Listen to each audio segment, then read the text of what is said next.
늘 모여 앉으면 첫 꺼내는 얘기가 김일성 종합대학 다닐 때에도 야, 이건 좀 아니지 않냐 이러면서 뭐 어디서 뭐 누구를 감시를 했는데 뭐 누구를 체포했다더라라고 하면 그래도 김정일 때보다는 진일보하지 않을까라는 생각이 좀 있었고요. 그런 면에서 지금 김정은은 거의 다 때려잡고 있지 않습니까? 뭐 중학생도 때려잡고 반동문화사상 배우법으로 다 때려잡고 있는데 김정일 때는 그 정도까지는 아니었거든요. 남북한 동포교포 그리고 해외 남북한 근로자 여러분 안녕하십니까. 대동강 포커스 시간이고요. 북한 MG 잘 나갔던 금수저 MG 김금혁 위원님 모시고 북한 알아보는 시간 가지고 있는데요. 고맙습니다. 나와주셔서. 안녕하세요. 예, 오늘은 MG가 보는 그러니까 북한의 상류층이었고 북한의 리더 그룹이 되고 싶었던 MG가 보는 김정은과 북한의 미래를 좀 알아볼 생각입니다. 2009학번이에요? 네, 그렇습니다. 공부학번입니다. 예, 공부학번. 근데 김정은이 2009년에 등장했어요. 네, 맞습니다. 그러니까 등장했던 거 알았죠? 김일성 종합대학 입학을 하고 나서 예.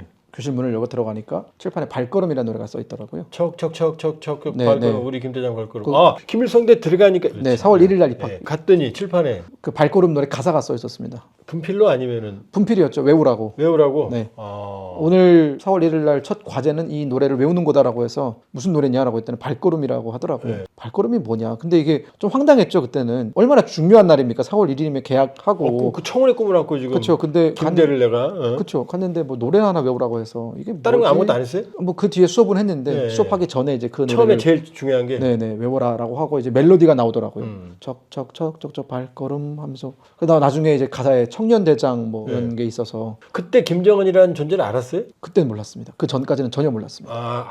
매체에 전혀 얘기 안 했고. 네, 그래서 청년대장, 음. 우리 김대장 뭐 이렇게만 나왔었거든요. 음. 그러다 보니까 김씨인가 보다. 어. 김정일의 아들이 이제 다시 후계자가 되나 보다라고 이제 그렇게 그날 이제 알았죠. 추측으로. 네. 어. 왜냐하면 그걸 이제 저희한테 얘기를 해주던 사람도 이제 후계자에 대한 거다라고 이제 넌지시. 넌지시 알려주더라고요. 그래서 저희도 그냥 눈치껏 이게 후계자가 될 사람에 대한 어떤 또 이제 그 찬양이 시작되나 보다. 그때 그 처음이잖아요. 태어나서. 김정일 때는 없었으니까. 네네. 갑자기. 느낌이 어땠어요? 황당했습니다. 처음에는. 아니 누군데 이렇게 본인의 얼굴을 내놓지도 않고 노래부터 나오고 그리고 뭐 그때 막 여러 가지 소문이 막 돌았거든요. 별의별 소문이 다 돌았습니다. 어떤 뭐 망나니네더라. 그러니까 후계자가 등장했는데 누군지 모르겠는데 이제 그 얘기인 거지. 네, 뭐 망나니네더라. 어. 뭐 이런 소문도 있었어요. 뭐 스포츠카를 몰다가 사고를 냈는데 뭐 그 사고 현장을 수습 안 하고 도망쳤다더라. 각종 안 좋은 소문이 더 많았어요. 그래요? 네, 그리고 막 그때도 이런 소문이 있었습니다. 체중이 100kg가 넘는데더라. 그때는 아니었는데. 거의 근접했어요. 그래도 그래요? 그때도 거의 90 몇 킬로였거든요. 어. 그러다 보니까 이제 처음부터 저희 인식 속에 있던 김정은에 대한 이미지는 되게 신비로운 인물인데, 그러니까 노래부터 나오고 얼굴은 공개가 안 되다 보니까 신비로운 인물인데 참 뭔가 김정일 때와는 많이 다르다. 김정일 때는 후계자를 할 때 잘 아시겠지만 사전에 70년대부터 공개했죠. 그렇죠. 네. 이게 어느 정도 기간이 있지 않았습니까? 네. 근데 김정은은 그런 게 전혀 없고 젊은 대장, 뭐 청년 대장 이런 걸 강조하는 거 보니까 우리 또래인가라는 생각도 들고 하면서 약간 처음부터 좀 삐걱대지 않았나 싶었습니다. 그럼 분위기는 어수선했어요? 후계자에게 대해 젊은 사람들 분위기는? 좀 어수선했죠. 그러니까 이게 모여 앉으면 그 얘기밖에 안 했어요. 사실 누구냐. 누구냐? 그러니까 이게 궁금하잖아요. 근데 기대감이 있었어요? 아니면은 기대감이 있었죠. 왜냐하면 저희가 기대했던 건 젊은 사람이기 때문에 일단 뭔가 그때 김일성 종합대 학생들도 물론 알게 모르게 대부분 뭔가 이 북한 체제의 어떤 여러 가지 안 좋은 면에 대해서 공감을 하고 있는 게 있었거든요. 그러니까 이대로 흘러가다가는 즉 이렇게 못 사는 상태로 계속 흘러가다가는 언젠간 무슨 일이 터질 거다. 그렇게 생각하고 있었어요? 대놓고 드러내지는 않지만 늘 모여 앉으면 첫 꺼내는 얘기가 김일성 종합대학 다닐 때에도 야, 이건 좀 아니지 않냐 이러면서 뭐 어디서 뭐 누구를 감시를 했는데 뭐 누구를 체포했다더라라고 하면 야, 그건 좀 과한 거 아니냐 이런 식의 어떤 그 미래를 걱정하는 얘기들 다들 하거든요. 조금씩. 근데 그런 걱정에 더해서 이제 김정은의 존재가 조금씩 우리한테 눈앞으로 다가오는데. 근데 이제 실제로 실물이 나타났잖아요. 네. 그 처음에 언제 봤어요? 기억에. 저는 유학 때 봤던 것 같습니다. 유학 때. 10년에. 네. 그러니까 그 전에 못 봤고. 그 전에 그 김일성 종합대학교를 온 적이 있다고 말씀드렸잖아요. 김정일이. 예. 그때 김정은 동행을 했다고 하더라고요. 예, 보진 못했고. 근데 그때 못 보게 했습니다. 모든 창문을 다 가렸어요. 보이부가. 다 모포 같은 걸 호위국에다 들고 와가지고 모든 창문을 다 막아버렸거든요. 그래가지고 저희 못 봤습니다. 근데 그 현장에 있었던 사람들, 즉 영접하는 사람들은 봤다고. 김정은을 봤다고 하더라고요. 그 소문이 나왔어요? 그 뒤로도 소문이 나왔습니다. 전 유학 나와서 어떻게 봤냐면 네. 너무 궁금하잖아요. 네. 나오자마자 위키백과 위키백과에 쳐봤습니다. 김정. 아 위키백과에서 근데 그때도 김정운이었어요. 김정운으로 나왔어. 김정운으로 치니까 나오더라고요. 네. 스위스 유학했고 뭐 이런 네. 것들이 쭉 나오더라고요. 느낌이 어땠어요? 처음엔 좀 같은 유학파다. 일단 스위스 유학했고 오. 그때 당시 나온 자료에는 김정은에 대한 부정적인 자료는 없었어요. 아 그렇죠. 네. 아직 없었으니까. 뭐 아무것도 공개되지 않다 네. 보니까 뭐 농구를 좋아했다, 뭐 NBA를 좋아했다, 뭐 승부욕 기질이 있다. 뭐 딱 요 정도였거든요. 그러다 보니까 기대해 볼 만한데라는 생각을 좀 했었죠. 그러면 드디어 김정일이 2011년 12월 17일 날 죽었으니까 맞습니다. 19일 날 공개했고 네. 서울에 와서 김정은을 봤네 이제. 운구차랑 예, 예, 그리고 예. 김정일 죽었을 때 이제 김정은이 막 울먹울먹하면서 그 금수산 기념공전에서 예, 예. 그때 김여정도 처음 공개가 되지 않았습니까? 예, 예, 예. 그것도 이제 유학하던 시절에 보긴 했었죠. 예. 그러면서 김정은이 저렇게 생겼고 이제 드디어 등장했구나라는 것들을 느꼈습니다. 그때 처음에 리설주 데리고 나왔을 때 느낌이 어땠어요? 리설주 데리고 나왔을 때는 제가 여기 온 예, 다음에 여기 왔어, 느낌이었는데 어쨌든. 그때도 사실 뭔가 좀 변화의 조짐이 있는 것 아닌가라는 생각도 좀 들었었어요. 그 퍼스트 레이디는 처음이잖아요. 그렇습니다. 그때 느낌이 어땠어요? 뭐 일단 예쁘더라고요. 그래서 네. 거부감은 없었어요? 그러니까 그 예쁘다라는 느낌이 되게 약간 긍정적인 이미지였어요, 리설주가. 그 악하게는 안 생겼죠? 네, 그렇습니다. 네. 그러다 보니까 어쨌든 뭔가 정상국가 지도자들은 보통 외교석상이나 이런 데 갈 때 부인과 함께 동행을 해서 포스트 레이디였어요. 역할이 주어지지 않습니까? 김정일은 안 그랬잖아요. 은둔이었잖아요. 그렇죠. 그러다 보니까 김정일에 대해서 더 반감이 생겼던 거고 여성 편력이 너무 심하고 그런 어떤 여러 가지 비정상적인 모습에 좀 실망을 했던 게 많이 있었는데 참고로 잠깐 네. 사이드로 김정일이 여성 편력이 많았다는 걸 북한 사람들이 알고 있었어요? 모릅니다. 몰랐잖아요. 저도 몰랐죠. 유학을 하면서 알았죠. 그다음에 또 미키마우스 로키 음악까지 들고 나왔어요. 짠짠 막 춤추고 그때 또 어땠어요 느낌이? 변하는구나. 데니스 로드먼이 방북을 여러 번 하지 않았습니까? 예. 그때도 사실 좀 변하는구나 느꼈었고 가서 그렇죠. 김주에 여름에 안 왔다는 게 원산에서 네. 2013년이에요. 네. 그때까지만 하더라도 물론 북한 체제에 대해서는 여전히 부정적인 생각이 있었지만 그래도 김정일 때보다는 진일보하지 않을까라는 생각이 좀 있었고요. 그런 생각이 다 깨진 게 이제 장성택 숙청 사건 이후로 모든 그 기대를 다 접었습니다. 장성택 처형하는 거 여기서 봤죠? 저는 사실 저희 부모님도 장성택 숙청과 연관이 되어 있기 때문에 네, 저희 아버님이 연관이 되어 있기 때문에 친중파들 경제라인 이쪽이니까. 네, 네. 그래서 그럼 그때 이후로는 피해를 피해를 당했습니다. 10년 전 일이죠. 좀 이런 얘기하면 좀 먹먹해지죠. 네. 자, 그러다 보니까 사실 그때 이후로 똑같은 놈이네라는 생각이 들었었고요. 그러면 지금 김정은에 대해서 어떻게 생각하세요? 지금 현 시점에서요. 예. 김정은은 사실 저는 김정일보다 더 포악한 독재자라는 생각이 듭니다. 능력 면에서는. 능력 면에서는 오히려 김정일이 더 나았다는 생각이 듭니다. 오직 김정일과 김정은만 비교했을 때 네. 물론 둘 다 우리가 용서할 수 없는 독재자인 건 맞지만 오직 그 두 사람만의 능력을 놓고 비교했을 때는 윤리적인 평가를 네, 윤리적인 평가를 뺀다면 김정일이 훨씬 북한 주민들을 다루는 데는 오히려 도 같은 인물이었다라는 생각이 듭니다. 즉 장마당을 어느 정도 이제 풀어주고 또 장마당을 2002년 경제관리 개선 조치에 의해서 풀어주고 하면서 북한 주민이 북한 정권을 향해 갖고 있던 여러 가지 불만들, 즉 왜 이렇게 우리 경제 상황이 어렵냐라고 했던 불만들을 어느 정도는 장마당을 통해서 일소시켜 준 부분도 있고 그리고 그 사회적인 통제라든가 그런 것들도 김정은 시대 때 주민들에 대한 통제보다는 김정은 시대 때 통제가 훨씬 느슨했거든요.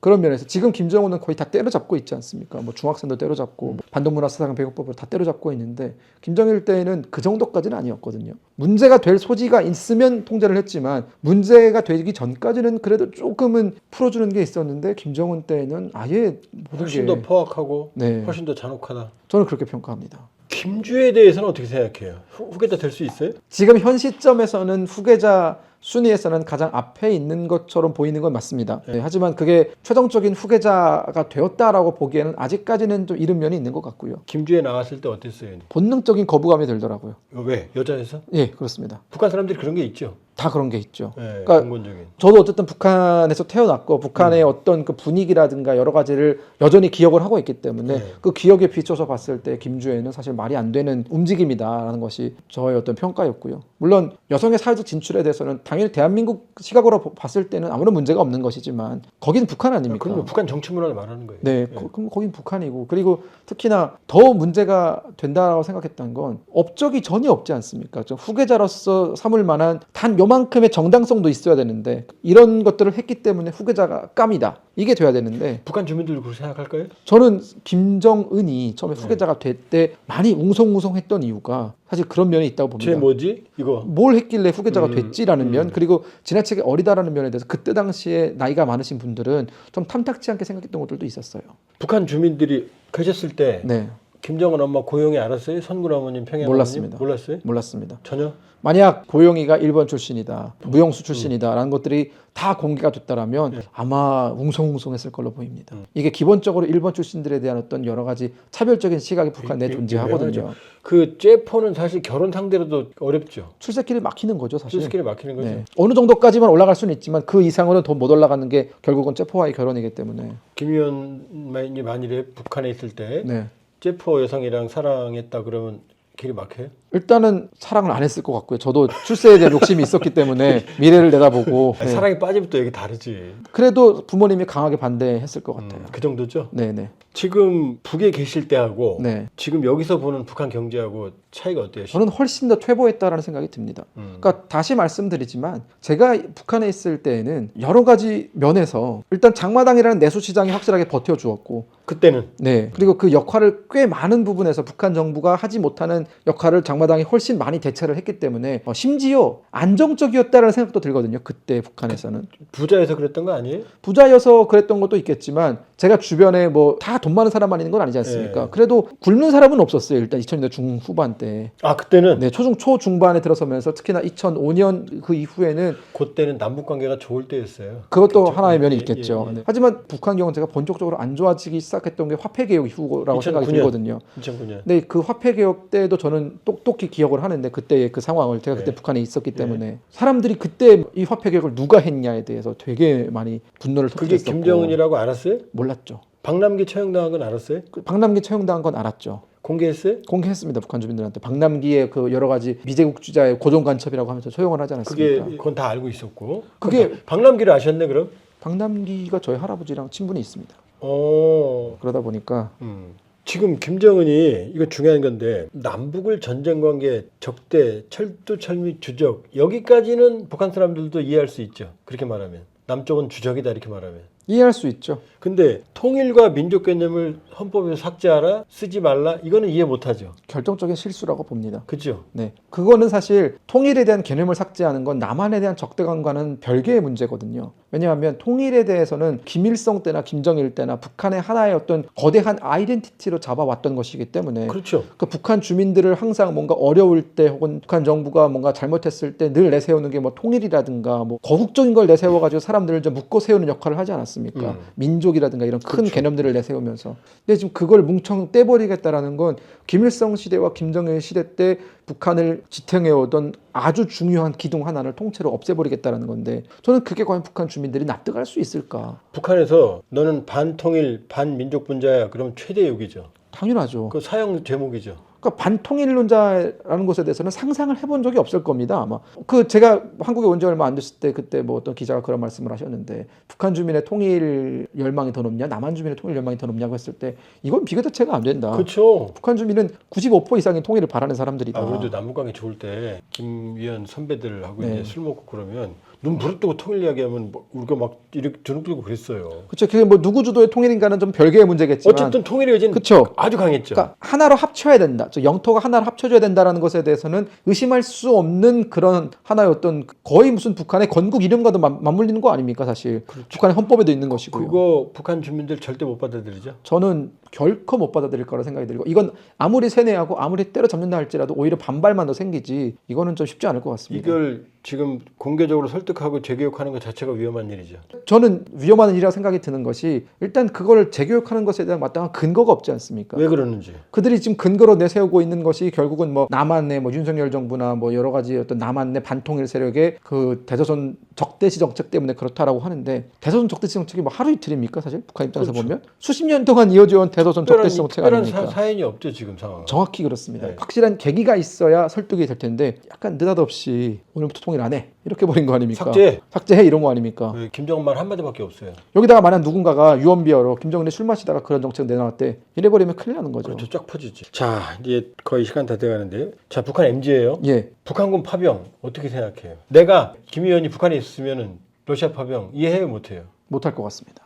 베트남 파병은 이해할 수 있거든요. 왜요? 베트남에 북한군이 파병되어서 공군 조종사들 네, 갔죠. 네. 갔던 거에 대해서는 많은 북한 주민들이 알고 있습니다. 어떻게 생각했어요? 그건 정당하다고 생각합니다. 왜? 사회주의랑 자본주의랑 싸운다. 그렇죠. 미제와 싸운 것이기 때문에 일단 음. 그리고 이기지 않았습니까? 그렇죠. 이긴 전쟁이지. 때문에 이긴 전쟁에 참전해서 미제를 또 한 번 물리쳤다. 타승했다. 예, 뭐 그런 기억을 가지고 있기 때문에 되게 즐거운 기억이거든요. 거부감도 없고. 거부감이 전혀 없죠. 전사자도 별로 없었고. 전사자도 별로 없었고 일부 있었죠. 전사자에 대한 대우도 되게 좋았어요. 조종사들이었잖아요. 저희 평양 외국어학원 원장님이 조종사의 딸이었거든요. 오, 그만큼 되게 대우가 좋았습니다. 이 전쟁은 설명 못하죠. 이 전쟁은 사실 주민들한테 북한 당국이 설명을 해야 되는데 우리가 왜 파병했다. 사실 지들도 마땅한 근거가 없다 보니까 지금 설명을 못하고 있는 거다. 북한에 있었으면 김 의원도 파병했다고 그러면 어땠을 것 같아요? 되게 반발했을 것 같습니다. 대놓고 왜 이러는 거야 라고 말은 못하겠지만 아니 이걸 왜? 만일에 내 친구가 죽었다. 내 자식이 죽었다. 내 사촌형이 죽었다. 이러면 얘기 달라지겠죠. 아 속된 말로 뚜껑 열리는 거죠 그러면. 거기도 애 키우려고 독재에 참는 거지. 그런 거 아니겠어요? 한 명나 키우죠? 북한도 어려워서 지금 한 명밖에 못 키웁니다. 예, 예. 그러니까 애지중지 키운 지금 아들 하나를 완전히 잃는 거 아닙니까? 그렇죠. 그럼 부모들이 가만히 있겠어요? 잃는 거에서 그치는 것이 아니라 왜 죽었는지 명분이 왜 죽었는지도 없고 그리고 보상도 없지 않습니까? 예. 죽음도 은폐할 것이고요. 언제 어떻게 죽었다는지도 자세하게 알려주지도 않을 것이고요.